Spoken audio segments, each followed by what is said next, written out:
नमस्कार, आदाब, मैं हुसैन रिजवी। मेरे हिस्से में अब बचा क्या है, अब सुना दो फैसला क्या है।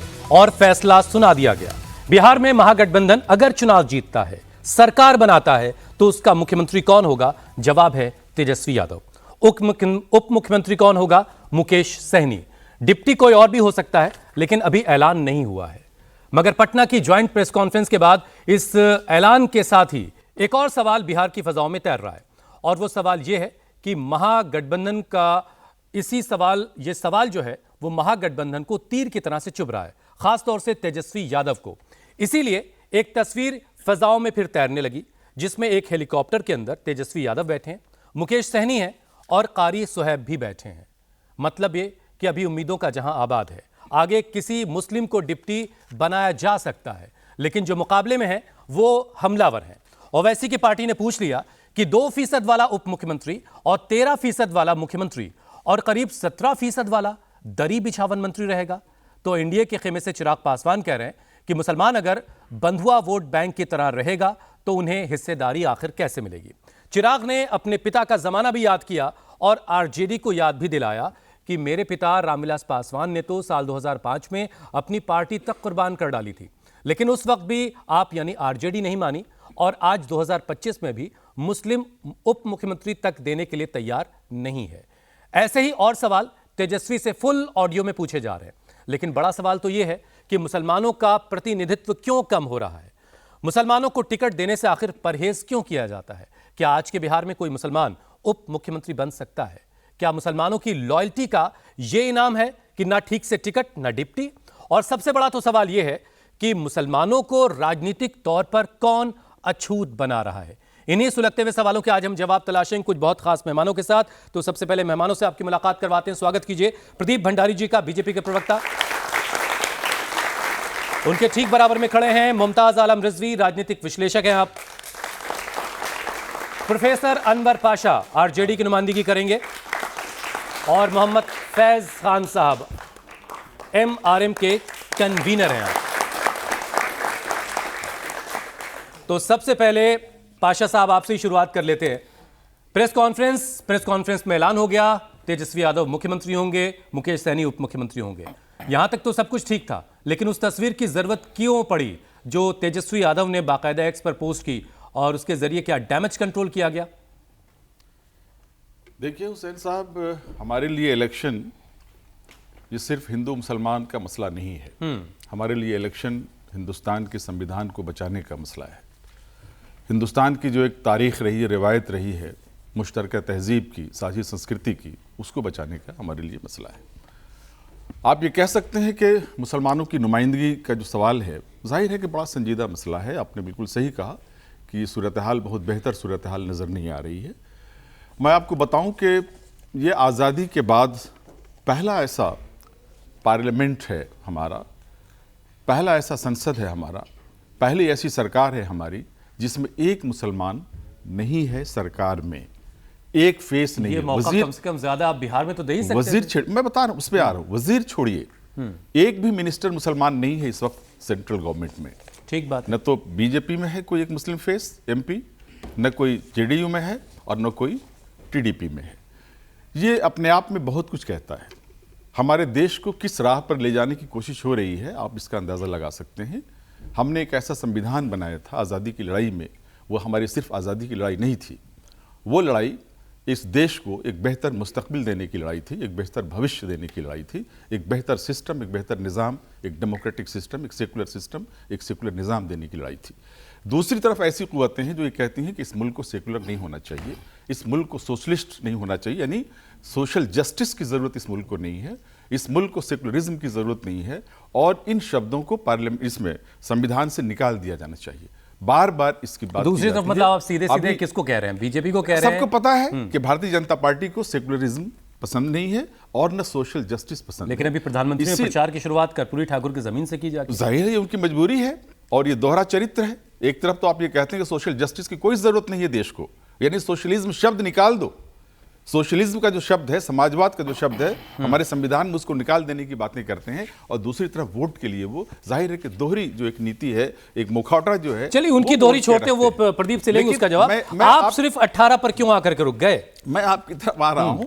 आज ये स्थिति जो पैदा हो गई है, एक ऐसा जहर पिछले 30-35 वर्षों से इस देश में घोलने की कोशिश हो रही है कि जहां पर मुसलमानों को आइसोलेट करने की एक पूरी साजिश हो रही है, और उसी का नतीजा ये है कि आज भारतीय जनता पार्टी तो अपने एक सीट भी, आपने देखा होगा, ठीक है, जो पार्लियामेंट के इलेक्शन में एक सीट भी उन्होंने नहीं दिया मुसलमान को, एक सीट भी। एक छोटा सा कहीं पे केरल में ऐसे बड़ा इनाम वो तो साफ कहते हैं ना कि भाई आप हमें वोट नहीं देते इसलिए आपको टिकट नहीं देते। कहेंगे आप? अगर आप संविधान में यकीन रखते हैं, अगर आप संविधान में यकीन रखते हैं, अगर आप संविधान पे यकीन रखते हैं, तो आपको संविधान के सेकुलर वैल्यूज को एक्सेप्ट करना पड़ेगा। कौन होते हैं आप कहने वाले कि मुसलमानों को नहीं देंगे हम टिकट? क्यों नहीं देंगे आप टिकट? ये हिंदू राष्ट्र अभी तक तो नहीं बना है। इसका मतलब है कि आप संविधान को नहीं मानते, आप इस देश को हिंदू राष्ट्र बनाना चाहते हैं, और इसीलिए आप मुसलमानों को कोई जगह नहीं देना चाहते। यह आपकी उस नीति को एक तरह से जाहिर कर देता है। इसलिए अगर आप ये कहें कि उस जहर का नतीजा है कि आज दूसरी पार्टियां भी मुसलमानों को टिकट देने से कतराती हैं, इसलिए कि उनको लगता है कि शायद मुसलमान कैंडिडेट जीत कर नहीं आ पाएगा। ऐसी स्थिति इस देश में पैदा कर दी गई है, और ये अमृत काल है इस देश का। ये अमृत काल से हम गुजर रहे हैं, जहां पर आप एक पर्टिकुलर कम्युनिटी को आइसोलेट करने की सियासत पर पूरी मुस्तैदी के साथ कारबंद है। मैं समझता हूं कि यह संविधान विरोधी है, यह लोकतंत्र विरोधी है, यह भारत की जो मुश्तरका तहजीब है, जो साझी संस्कृति है, उसके खिलाफ है। और इसीलिए सारी पार्टियां मुसलमानों को टिकट देने से जानना चाह रहा था कि आइए बिहार पे आइए। बिहार में जो स्थिति इस वक्त बनी हुई है, बिहार में आप देख लें, भारतीय जनता पार्टी ने एक टिकट नहीं दिया किसी मुसलमान को।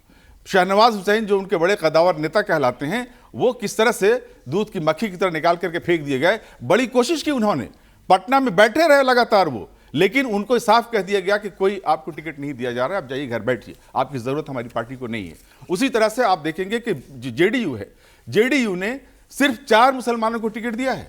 पिछली बार उन्होंने तकरीबन 19 मुसलमानों को दिया था। एनडीए में रह के अगर 4 दिया तो फिर तो तारीफ की बात है। और इस दफा हमने नहीं, एनडीए ने नहीं दिया है, एनडीए में रह ये नीतीश कुमार ने दिया है। और ये कहा गया, जब उनसे पूछा गया कि ये 4 ही टिकट क्यों दिया गया आपने, जब आप 12 टिकट आपने दिया था पिछले इलेक्शन में, काफी लंबी बातचीत हो गई विधानसभा के इलेक्शन में, इस दफा 4 क्यों? तो उन्होंने ये कहा था कि मुसलमान कैंडिडेट्स को जिता के ला पाना आज मुमकिन नहीं है। हम जिनके साथ हैं, जिन शक्तियों के साथ हैं, उनके साथ हम मुसलमानों को जिता करके नहीं ला सकते, इसलिए हम उनको टिकट। ठीक है प्रदीप भंडारी जी, एनडीए के कहा जा रहा है, और उसी का नतीजा यह है कि आज हमारी पार्टी ने, कांग्रेस ने अपने टोटल जो उनका जो स्ट्रेंथ है, टोटल जो उनके पास टिकट था, उसमें से एक अच्छी खासी तादाद मुसलमानों की 10 सीटें दी। 18 सीटें हमने दी हैं। हाँ। कांग्रेस ने भी दिया है, 5 सीटें कांग्रेस ने भी दी हैं। ये सब मिलाकर के जाहिर है कि एक अच्छी तादाद बनती है, लेकिन ये अच्छी तादाद हमारे लिए इत्मीनान बख्श नहीं है। मैं खुद इस बात को कबूल करता हूं। ठीक है, बात मुकम्मल हो गई। डेमोक्रेटिक, आप चाहते थे और ज्यादा मिलती, लेकिन ऐसा नहीं हो पाया। सिस्टम के लिए, एक लोकतंत्र के लिए, जो सेकुलर संविधान पर आधारित लोकतंत्र है, उसके लिए अच्छी व्यवस्था नहीं है। ठीक है, संकेत नहीं। भंडारी जी, आपने यानी बीजेपी ने तो कोई टिकट मुसलमानों को नहीं दिया, लेकिन चिराग पासवान को इस वक्त बड़ी मोहब्बत उनको मुसलमानों से उनकी छलक रही है।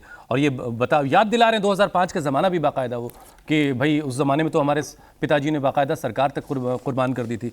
तो मुसलमानों की स्थिति कैसे बदलेगी, कैसे बेहतर होगी? रिजवी जी, ना ये आरजेडी वाले मुसलमानों के हैं, ना ये मल्ला के हैं, ना ये पिछड़े के हैं, ना ये संविधान के हैं, और मैं ये प्रूफ करके दिखाऊंगा। पहले एक एक करके बात करते हैं, मैं घुमा फिरा के बात ही नहीं करूंगा। इन्होंने एक बार भी नहीं बोला कि इन्होंने क्यों नहीं मुसलमान को डिप्यूटी सीएम बनाया। आज का वीडियो सुनिए, आरजेडी के मन से क्या बोला जा रहा है। तेजस्वी यादव जी मुख्यमंत्री बनेंगे, सारे बिल फाड़ के फेंक दिए। कारी सोहेब, ठीक है, हाँ, वक्फ बिल इस देश के संविधान ने पारित करा। अगर तेजस्वी यादव मुख्यमंत्री बनेंगे तो ये वक्फ बिल को फाड़ देंगे। मतलब जो पिछड़ों की जमीन, दलितों की जमीन, बिहार के अंदर गोविंदपुर विलेज से लेकर तमाम जगहों के अंदर जो वक्फ ने कब्जा करने का प्रयास किया, इनकी सरकार आएगी तो पिछड़ों की जमीन कब्जा होगी संविधान के विरुद्ध। Point number 1। पॉइंट नंबर 2, ये तो कह रहे थे मुसलमान का सबसे अच्छा ये करते हैं, तो ये बताएं 2014 के अंदर इन्होंने 6 मुसलमानों को टिकट दिया लोकसभा में, 29 के अंदर 2 क्यों दिया, कांग्रेस ने 31 दिए 2014 के अंदर, 19 क्यों दिया? और हमने बोला हम क्या इनकी पार्टी को कंट्रोल कर रहे हैं? नहीं ना, हमने बोला कि मत बनाओ मुसलमान को डेप्यूटी सीएम। इनकी फिलॉसफी है कि जितनी जितनी आबादी उतना उतना हक, तो काहे मुसलमानों को हक नहीं दिया? अब हम आते हैं हमने क्या किया एज अ पॉलिसी डिसीजन, और फिर मैं रिप्रेजेंटेशन पे जवाब दूंगा। 31% गवर्नमेंट हाउसेज मुसलमानों के बने, 33% किसान सम्मान निधि मुसलमानों के हक में गई है, 36% मुद्रा लोन का बेनिफिट मुसलमानों ने दिया है। बिहार के गवर्नर आरिफ मोहम्मद खान एक मुसलमान है, तो ये हमारी पॉलिसी है। अब आते हैं इलेक्टोरल पे। हम एक सोशल ऑर्गेनाइजेशन नहीं है हमारे लिए। अरे आप कहे नहीं तेजस्वी यादव के अलावा मुसलमान को कर देते? तेजस्वी यादव के अलावा मुसलमान को चेहरा नहीं बनाया, तूने बनाया मुसलमान को चेहरा। ये 6 मिनट ये नहीं कहा जाता है कि ये मुसलमानों को वोट दिया जा रहा है। कौन सा आंकड़ा है, कहां से आंकड़ा लेके अच्छा, एक-एक करके सेंसस तो करा नहीं पाया। 11 में सेंसस होना था। पाशा साहब 11 के बाद 21 में, उनकी बात मुकम्मल, पाशा साहब उनकी बात मुकम्मल हो जाए फिर आपकी बात। ये कहां से मुसलमानों को घर दे रहे हैं आप? ठीक है, ठीक है। कौन सा आंकड़ा लेके आ गए? ये घर में बैठ के घबरा गए आप। अरे कोई मुसलमान नजर आए, घबरा गए, आरिफ घबरा गए, घबरा गए। जो देखिए मैंने इनको बिल्कुल नहीं पाशा किया साहब था। सुनिए, देखिए वक्त खराब हो रहा है, आरिफ मोहम्मद खान एक मुसलमान, एक मिनट वक्त खराब हो रहा है। हाँ, जैसे ही प्लीज। सच्चाई बोलो तो ये जैसे मछली बाहर निकलती फड़फड़ फड़फड़ फड़फड़ ऐसे करने लग गए। मैं करूंगा, वही सच्चाई। देखो एंकर का जवाब देने दीजिए। ये देखिए क्या कर रही है आपकी रिजवी जी। तालियां जो है, आपके मैंने सच्चाई एक भी बदल बार नहीं नहीं बोला, सकती। एक सेकंड के लिए नहीं आप बोला जब तालियां 8 जो मिनट है, बोले। भगवान मेरा की निवेदन है तालियां मेरे को आपके बजाइए। सवाल का जवाब देने लेकिन हकीकत जो है देश की जनता पाशा साहब, जानती है। पाशा साहब। आपकी पाशा जी, तालियों आज से आप कोई फर्क नहीं पड़ता। एक मिनट। मत इतना घबराइए। भंडारी साहब रिश्वत आप की मुझसे तालियां मुखातिब होकर बात बजाइए करें, आप। और एक कप चाय जो और आपको रोटियों देखने पर वाले आप बुलाएं, पाशा साहब रिश्वत की प्लीज, तालियां पाशा बजाइए। हमारी लेकिन हकीकत अपनी जगह फिलॉसफी, हकीकत रहेगी। Silence please, silence Pasha Rizvi साहब, भंडारी हमारी साहब। फिलॉसफी धर्म देखकर टिकट देने की शाहनवाज नहीं है। साहब नहीं क्या, है। शाहनवाज किस साहब चीज में की विजिबिलिटी नहीं थी फिलॉसफी? क्या? एक मुसलमान नहीं है। हमें- एक मिनट क्या सर, कर रही हैं? शाहनवाज में विजिबिलिटी थी कि नहीं? शाहनवाज जब विजिबिलिटी थे तो कैबिनेट मिनिस्टर बने थे। जब विजिबिलिटी थी कैबिनेट मिनिस्टर हमने बनाया। हम नहीं धर्म देखते। धर्म देखने का काम मोहम्मद अली जिन्ना और पाकिस्तान का सोच है, जो 1929 के प्रोविंशियल काउंसिल में कहते थे मुसलमानों को रिप्रेजेंटेशन धर्म के आधार पे होना चाहिए। उन्हीं नहीं, के साथ मिलकर अगर कल सरकार को बनाई 100 थी मुसलमान आपने। इलेक्टेबल होंगे, अरे 100 सिंध मुसलमान में, होंगे, बांग्लादेश, एक होंगे, बंगाल एक होंगे। में, हम उन्हीं धर्म के की साथ बात नहीं मिलकर करते। सरकार अरे बनाई आप थी बताओ आपने। अनवर श्यामा पाशा, प्रसाद क्या मुखर्जी आरजेडी का मिनिस्टर थे। फेस अनवर वो पाशा हो मिलकर के सकते हैं कि सरकार बनाई। तेजस्वी यादव होंगे? मुस्लिम लीग के साथ तेजस्वी मिलकर यादव आपने होंगे। सरकार ये ना बनाई थी। मुसलमान आप के सुनिए, अंग्रेजों के साथ खड़े एक थे। कॉन्स्टिट्यूएंसी मुस्लिम है, लीग के साथ आप खड़े थे। इनका षड्यंत्र आप क्या बात सुनिए, करेंगे राष्ट्रवाद इनका के? षड्यंत्र राष्ट्रवाद के सुनिए। सबसे बड़े भैया दुश्मन मैं आप किसी हैं। को डिबेट में नहीं आजादी बोलने की दूंगा। लड़ाई में क्या पाशा दिया आपने? साहब, क्या भूमिका रही आजादी की लड़ाई में आपकी? क्या भूमिका थी आजादी की लड़ाई में बताइए? अप्रूवल लेके इनको एक भी बार नहीं बोला। अनवर पाशा क्योंकि साहब मैंने प्लीज, इनको एक बार भी इंटरप्ट नहीं किया। हाँ। मैं बताना चाहता हूं इनकी जरा कौन- समझ कीजिए, समझ कीजिए। मैं तो 10 सेकंड हाँ। भी नहीं बोला, इतने बार अरे उठते नहीं बीच भाई, में। क्या बात कर एक रहे हैं? सेकंड दीजिए, सुनिए रिजवी साहब। इनकी कॉन्स्पिरेसी देखिए। गौरंग ओरांग करके सीट है बिहार के अंदर। हाँ। यहां पे आरजेडी उतारती है एक मुसलमान को, अफजल अली। ठीक है। यहां पे वीआईपी उतारती है एक मल्ला को, संतोष सैनी, जो मुकेश सैनी के बेटे के भाई हैं।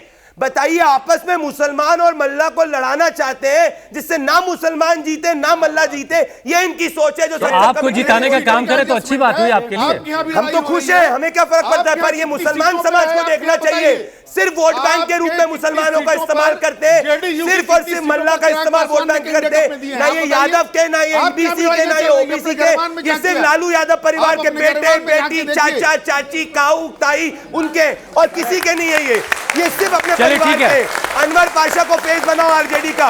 मैं अपील करता हूं, अनवर पाशा को फेस बनाओ आरजेडी का, तेजस्वी यादव को हटाओ।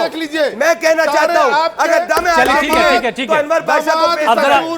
अब जरा मुमताज साहब को- नहीं है, कोई नहीं है, कोई ठीक है, मुमताज साहब को जरा इनका आजा बहुत घबराए हुए दामादों हैं। की लिस्ट कितना घबराए हुए हैं आज ये। सारे ठीक है, ठीक है, दामाद ठीक है। भरे पड़े हैं इनकी लिस्ट में। ठीक है, अनवर पाशा सबके दामाद भरे पड़े हैं इनकी लिस्ट अरे में। बता जाके दो, देख लीजिए आप बड़ा दूरबीन से दामादों को देख रहे हैं, दूरबीन से दामादों को देख रहे हैं। क्या चल रहा है आपका काम ये? आपको वो क्या नजर कर रहे नहीं हैं? आ रहा एक मिनट पाशा साहब, अपनी भंडारी साहब आंख का प्लीज, शतीर प्लीज। नजर नहीं आ रहा अब है, जरा दूसरों मुमताज की साहब आंख की का बारी तिनका नजर आ रहा है। है। एक मिनट मुमताज साहब, ये मुसलमानों के को लेकर के इतना प्यार जो इस वक्त चिराग पासवान को दिखाए की तरफ से दिख रहा है, ओवैसी की पार्टी तो खैर उस तरीके से बात करती रही है। ये बात में आपको कितना दम लग रहा है कि भाई 17% मुसलमान और 2% मल्लाही जोड़े, जबकि वो आंकड़ा बहुत बड़ा है। अगर सारे पिछड़ों को उसमें शामिल किया जाए, सिर्फ मल्लाह की बात ना की जाए, तो क्या वाकई मुसलमानों के लिए प्यार है, या इसके तहत मकसद ये है कि मुसलमानों का वोट को ज़्यादा से ज़्यादा बिखराव उसमें पैदा किया जाए? बहुत बहुत शुक्रिया आपका। देखिए, सारा प्यार, सारी हिमायत, सारा दुलार, सारा सब कुछ इलेक्शन में नज़र आता है। तो वो सब दिखाई दे जाता है। अब आपको हम बताते हैं कि इन्होंने डराया और ये डर गए। इन्होंने डराया, ये डर गए और इनकी लड़ाई में हम पिस गए। एक के लिए तो हम हैं चारा और दूसरे के लिए है बेचारा। ये है मुसलमानों की हालत। मैं आपको बिल्कुल क्लियर बता रहा हूं। मतलब न 3 में न 13 में। हाँ, मतलब आप ये समझ लीजिए कि इनके लिए हम चारा हैं। ये हमारे बगैर कोई मछली पकड़ नहीं सकते, एक सीट नहीं जीत सकते जब तक कि मुसलमान ना करें। तो एक बार भारतीय तो एक जनता मिनट, पार्टी रुक जाइए, अब देखिए, नहीं, अभी अरे ये आप कह रहे थे कि- आपके मित्र एक मिनट, उठके रुक ना जाइए। इतनी बार अरे पॉपकॉर्न जैसे टू अरे करके। मैं अभी बिल्कुल, उनको बोलिए। अरे मैं बिल्कुल अभी आपको नहीं, मेरी बात सुनिए। नहला रहा हूं। प्रधानमंत्री नरेंद्र अरे मोदी रुक जी की जाइए एक ना। स्पीच फिर बता एक- दीजिए जहां उन्होंने अरे आप मुसलमान रुक शब्द का जाइए बिहार ना। में प्रयोग किया अरे हो। रुक जाइए। मैं रिजवी साहब के रुक शो पे जाइए। अरे आपसे हाथ कमाल हो जोड़कर गया। माफी मांगूंगा अगर नहीं, प्रधानमंत्री मोदी जी की एक माफी- स्पीच में बिहार में इस चुनाव में मुसलमान अरे शब्द- गिरिराज जी, अरे, आपके अभी रुक केंद्रीय जाइए। मंत्री हैं ना अभी- नहीं, सरकार में। प्रधानमंत्री अभी रुक नरेंद्र जाइए। मोदी जी की एक भी स्पीच में मुसलमान शब्द का प्रयोग अरे होता है। भाई, यहाँ मुसलमान चल रहा है, मोदी और मुसलमान। आप क्या अरे बात वो कर तो रहे वो हो? कर रहे हैं, तो अरे क्या हो गया है? कितने बजे की बात अब ये- कर रहे हो? अब देखो भंडारी जी, मतलब अरे कितने- यहाँ मोदी और मुसलमान मतलब है। रिजवी साहब, एक मिनट रुक जाइए। मुसलमानों का भंडारी काम साहब, हो। देखिए, वक्त खराब हो रहा है। देखिए, ये Please। बोलने नहीं दे रहे हैं। नहीं, ये तो- अपना सिर उन्होंने बाजू वाले नहीं, रखे ना। एक मिनट दूसरी Please, चीज please। मैं कह रहा हूं हाँ। कि आप देखिए, इन्हीं के लीडर जो कल एक वीडियो बहुत पॉपुलर हुआ, अरे बिजली जलाओ, जल्दी मंच पे करो। और उन्होंने क्या कहा कि भैया मौलवी साहब, हमें तुम्हारा वोट नहीं चाहिए। क्यों कह दिया? क्या ये डेमोक्रेसी के और जमहूरियत के खिलाफ नहीं है? आप एक हिंदुस्तानी वोटर को कैसे कह सकते हो मंच से कि हमें आपको वोट नहीं चाहिए? ये आप जो है, जो हिंदुस्तान का संविधान है, आईन है, ये उसके मुंह पे आपने तमाचा कैसे मारने काम किया है। कैसे आप कौन सा कैसे मना कर हिंदुस्तान सकते हो? कौन सा कैसे हिंदुस्तान के कैसे? संविधान एक की मिनट, कौन सी रुक धारा जाइए। कहती है एक जो मिनट। मुझे वोट नहीं करना, मैं एक उसको बोल दूं मुझे वोट नहीं बात चाहिए। तो- मैं गुरु सारी खोलो धाराएं संविधान, समझा- मैं नाम सारी- बताओ कौन मैं सा सारी आर्टिकल, कौन धाराएं सा समझा प्रावधान देता कहता हूं, है, रुक जाइए। कौन सा आर्टिकल, सारी कौन सा धाराएं समझा प्रावधान देता कहता हूं। है कि एक सारी इलेक्टेड धारा- रिप्रेजेंटेटिव जो है रहोगे वो नहीं तब कह तो। सकता। नहीं, अरे अभी अनवर भंडारी साहब दर्द सुन तो क्यों ले। हो रहा है? दर्द सुन- नहीं हो रहा, नहीं, पेट दर्द हो ठीक रहा है, है। पेट ठीक है, उधर आपके दर्द हो रहा दर्द है। होने अरे लगा, भंडारी साहब दर्द सुन हो रहा लीजिए, है। पहले सुन आपके लीजिए जरा, दर्द शायद होने बता लगा। दे कुछ। रिजवी साहब आप मेरी चालू बात उन्होंने एक किया। मिनट। मैं ये चालू फैसला उन्होंने बता बादशाह रहा जी हूं। ने किया। बोलने नहीं दे गड़बड़ी रहे। शौकी इन्होंने भंडारी करी। साहब हुकूमत में बोलने नहीं दे रहे। नहीं नहीं, हम सेवक हैं हुकूमत में, आप कोई तो अभी भी सेवक नहीं सोचते हो आप हो। हुकूमत के आप अंदर हो। सेवक नहीं हो, आप लुटेरे हो। कैसे आपको लूटने लूटा का काम हमने? करते हो। आपको लूटा, रेलवे इतना लूटा, बड़ा कोट पहने हो, रेलवे लूटा, इतना बड़ा सूट रेलवे पहने हो, लूटा। ये 1 लाख का क्या चाहते हो? जूता, ये भी उतार 1 दे। लाख का जूता, ये भी उतार 1 लाख दे। की शेरवानी ये पहनी भी और बोलना आपका लूट लिया एहसान है गया। क्या? ये क्या नहीं कहते है हैं? तो खुश रहो ना। सुनिए, इनके लीडर क्या कहते हैं बिहार में कि हमने आपको ये दिया, ये दिया। अभी इन्होंने भी गिनवाया। ऐसा लग रहा है इन्होंने अपने पॉकेट से दिया। अरे टैक्स के पैसे से देते हो। अरे तो इन्होंने और टैक्स के सुनिए, पैसे से तक और नहीं दिया, सुनिए, इन्होंने एक टैक्स चीज के का- पैसे एक तक नहीं दिया। मिनट, अरे रुक सच्चर जाइए। कमेटी, एक मिनट, ये रही साहब, सच्चर सुनिए, कमेटी, अरे ये रुक देखो, जाइए। ये अरे टैक्स का रुक पैसा जाइए। इन्होंने अपने जेब अरे में रुक परिवारों के जाइए, लिए रुक लूटा, हमने जाइए। दिया। रुक ये जाइए, सच्चर कमेटी, रुक जाइए। सच्चर और कमेटी सुनिए, दिखाओ, देखो। सुनिए, इन्होंने कहा कि मुसलमान नमक हराम है। हाँ, अब मैं इनसे पूछना चाहता हूं कि जब 60 साल कांग्रेस की सरकार रही तो क्या आरएसएस वालों ने, वीएसपी वालों ने, बीजेपी वालों ने कांग्रेस की स्कीम का फायदा नहीं उठाया? और अगर स्कीम का फायदा उठाया तो बताएं कि ये क्या है? ये 14 में क्यों बीजेपी को लेकर के आए, क्यों कांग्रेस को वोट नहीं दिया? तो क्या ये भी भ्रष्टाचारी थी कांग्रेस, ये इसलिए भी वोट नमक नहीं हराम दिया। है? अच्छा, भ्रष्टाचारी आप थी दूध के कांग्रेस, धुले? भ्रष्टाचारी आप थी दूध के कांग्रेस। धुले? एक बता दो, सारे भ्रष्टाचार का केस हुआ। भ्रष्टाचारियों को इन्होंने कौन सा धुल कोर्ट में दिया, कौन सा हुआ? धुल दिया मशीन से। इतना दर्द हुआ धुल मुझे, दिया। एक बार मिनट, और आरजेडी रुक से नहीं पूछ जाइए। पाया और कि चाहे आरजेडी- मुसलमान चलिए, ठीक है, को सुनिए। नहीं होना है। मैं वक्त आरजेडी क्या चल रहा है? की चोरी बात- चोरी मैं- चिपके चिपके। मैं भी अभी अब जरा आरजेडी फैज साहब को- की बात फैज साहब को जरा अंदर नहीं, लेके। एक मिनट। हाँ।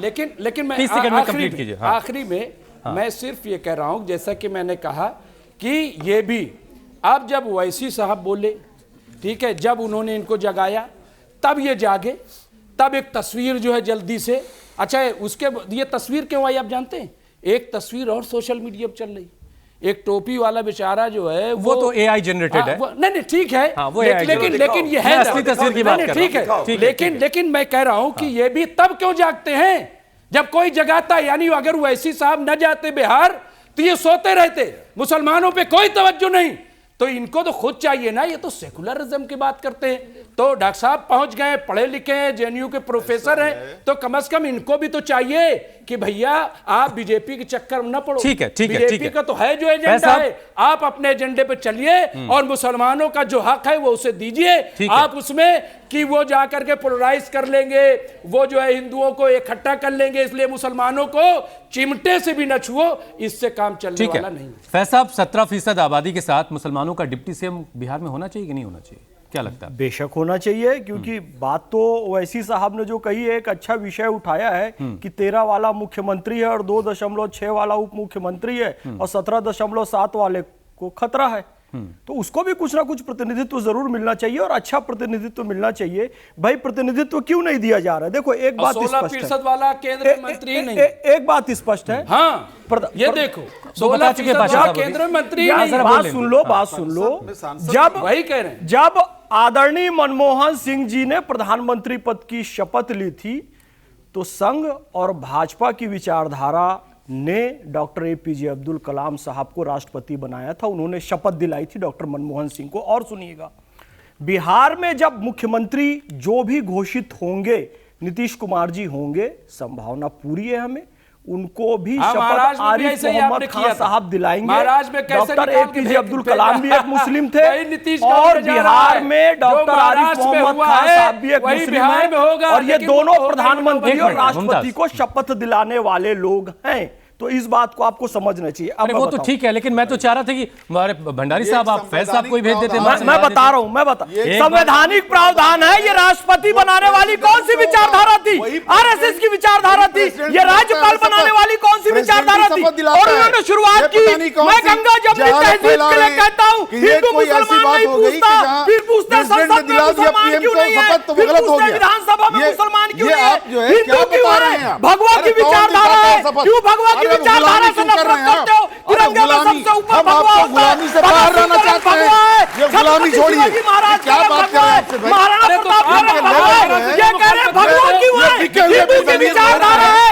ये बिके हुए लोग, माओवादी संगठन के लोग, कम्युनिस्ट संगठन के लोग, अरे लेनिन चला गया, स्टालिन चला गया, हाँ जमीर फरोश लोग हैं। राष्ट्रीय जनता दल का कितना योगदान है स्वतंत्रता आंदोलन में? कितने लालू प्रसाद यादव ने भारत में 1948 में पैदा हुआ, 1948 में पैदा हुआ भारत में। मेरे डर से एक एमएलए इतना बड़ा योगदान है राष्ट्रीय मिनिस्टर तो छोड़िए, और ये आरएसएस के बारे में पूछ रहे हैं।